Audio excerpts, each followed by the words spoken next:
దక్షిణ మధ్య రైల్వే అధికారులు కీలక ప్రకటన చేశారు. సికింద్రాబాద్ స్టేషన్ పునరాభివృద్ధి పనుల కారణంగా ఇప్పటికే ఇక్కడ నుంచి రాకపోకలు సాగించే పలు రైళ్లను చెర్లపల్లి నుంచి కొనసాగుతున్నాయి.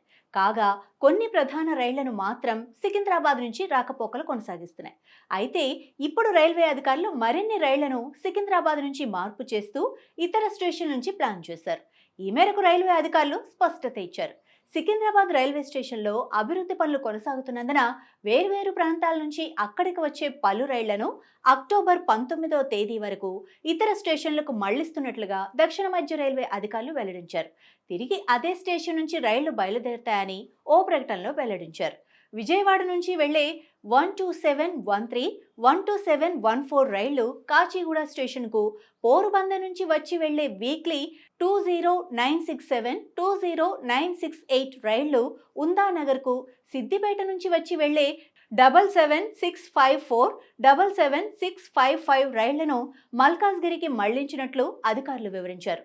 రాకపోకలు ఇదే రూటులో ఉంటాయని వెల్లడించారు.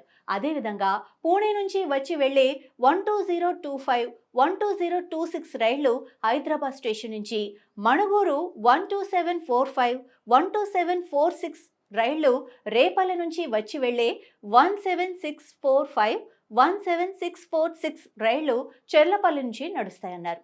దూర ప్రాంతాలకు వారానికోసారి 2-3 సార్లు నడిచే పలు రైళ్లు సిల్చార్ 12513, 12514, దుర్బంగా 17007, 17008, యశ్వంతపూర్ 12735, 12736 రైళ్లు చెర్లపల్లి నుంచి, అగర్తల 07029, 07030, ముజాఫర్పూర్ 05293, 05294, చిత్రాంగచి 07221, 07222, ధన్పూర్ 07647, 07648, రామేశ్వరం 07695, 07696, హైదరాబాద్ రాక్సిల్ 07051, 07052 రైళ్లు చెర్లపల్లి టెర్మినల్ నుంచి నడుస్తాయని రైల్వే అధికారులు వివరించారు.